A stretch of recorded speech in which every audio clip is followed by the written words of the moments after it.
योगी या कांग्रेस, कौन चाहता है मुसलमानों का भला?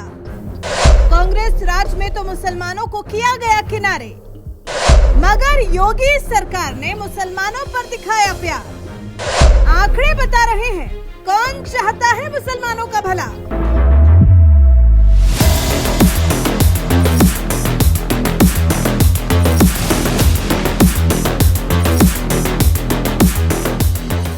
देश की सबसे बड़ी पार्टी बीजेपी पर मुसलमानों की उपेक्षा करने का आरोप लगता रहा है। यहाँ तक कि कांग्रेस जैसी पार्टी भी कई बार बीजेपी पर मुस्लिम विरोधी पार्टी होने के आरोप लगा चुकी है। लेकिन बात जब मुसलमानों को सत्ता में भागीदारी देने की आती है तो इस मामले में तेलंगाना की कांग्रेस सरकार तो योगी की यूपी सरकार से भी कहीं पीछे नजर आती है। इस बात की गवाही दे रही है तेलंगाना की रेवंत रेड्डी सरकार, जिसने राज्य की सत्ता में मुसलमानों को ही किनारे कर दिया।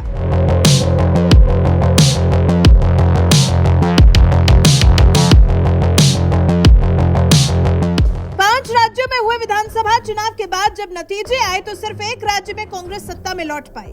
वो राज्य है तेलंगाना, जहां राज्य के कांग्रेस अध्यक्ष रेवंत रेड्डी के दम पर कांग्रेस पहली बार पूर्ण बहुमत के साथ सत्ता में आई और 7 दिसंबर को 12 मंत्रियों की फौज के साथ तेलंगाना राज्य के मुख्यमंत्री पद की शपथ भी ले ली। मगर हैरानी की बात तो ये रही कि इन 12 मंत्रियों में एक भी मंत्री मुस्लिम समुदाय से नहीं है। अपनी टीम में सीएम रेवंत रेड्डी ने उत्तम कुमार रेड्डी, दामोदर राजा नरसिम्हा, कोमाटी रेड्डी वेंकट रेड्डी, दुल्ला श्रीधर बाबू, पोंगुलेटी श्रीनिवास रेड्डी, पूनम प्रभाकर, कोंडा सुरेखा, तुमाला नागेश्वर राव, अनुसुईया सिथाका और जुपाली कृष्णा राव को शामिल किया है। यानी इनमें से एक भी नाम मुस्लिम समुदाय से नहीं है, क्योंकि कांग्रेस ने जितने भी मुस्लिम उम्मीदवारों को टिकट दिया था सभी चुनाव हार गए।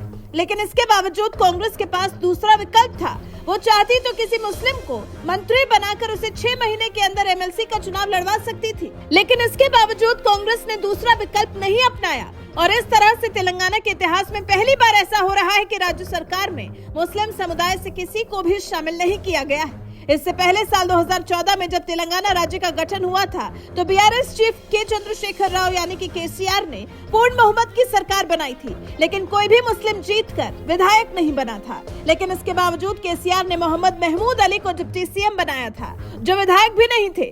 तत्कालीन सीएम केसीआर ने उन्हें एमएलसी बनवाकर अपनी कैबिनेट में जगह दी थी और राजस्व जैसा बड़ा मंत्रालय दिया था। इतना ही नहीं, साल 2018 में केसीआर सरकार की दोबारा से वापसी हुई तो दोबारा से महमूद अली को गृह मंत्रालय जैसे अहम विभाग की जिम्मेदारी सौंपी गई थी। 2018 में केसीआर की पार्टी से निजामाबाद इलाके से शकील अहमद विधायक बने थे, लेकिन केसीआर ने महमूद अली को ही मंत्री बनाया था, जो एमएलसी है। यानी कांग्रेस भी चाहती तो किसी मुस्लिम को मंत्री बना सकती थी, लेकिन कांग्रेस ने ऐसा कुछ नहीं किया। हालांकि 119 विधानसभा सीटों वाले तेलंगाना में 18 मंत्री बनाए जाने का नियम है और सीएम रेवंत रेड्डी ने अभी 12 मंत्रियों को ही अपनी टीम में शामिल किया है।